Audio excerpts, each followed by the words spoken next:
Good morning, dear student. Hope you all are fine. Today we are going to start exercise 1.2. Before going to start this exercise, we will start with the concept of union and intersection and differences of two sets. कि आपके पास union क्या होती है, intersection क्या होती है और differences of two sets क्या होती हैं. In first question, we have to use the concept of union.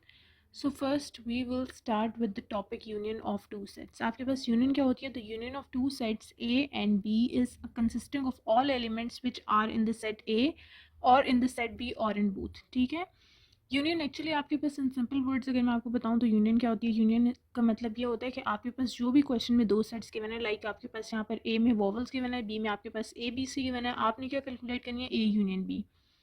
आप क्या लिखेंगे, सबसे पहले स्टार्ट करने से पहले क्वेश्चन में ए सेट लिखेंगे, देन बी सेट लिखेंगे, उसके बाद हम क्या लिखेंगे, यहाँ पे सिंबल्स यूज़ करेंगे A union B which is equals to the set A जो भी आपके सेट क्वेश्चन में गिवन होगा वो लिखेंगे, देन आप यूनियन और साथ बी सेट लिख देंगे. अब हमने क्या करना है, यूनियन में तमाम एलिमेंट्स आ जाएंगे जो कि इस सेट में भी मौजूद हैं और जो इस सेट में भी मौजूद हैं. सिर्फ आपने ये चीज़ देखनी है कि आपके पास अगर ए यहाँ भी आ रहा है और ए इस सेट में भी आ रहा है तो उसका मतलब आपने ए को सिर्फ वन टाइम यहाँ पर लिखना है, टू टाइम्स नहीं लिखना. ठीक है स्टूडेंट्स.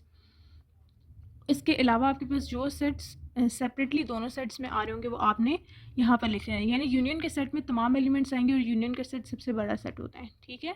लेकिन आपके पास अगर एलिमेंट्स दोनों सेट में टू टाइम्स आ रहे हैं तो आपने एलिमेंट्स यहाँ पर डबल टाइम्स नहीं लिखने हैं, एलिमेंट्स आपने सिंगल टाइम ही लिखने हैं.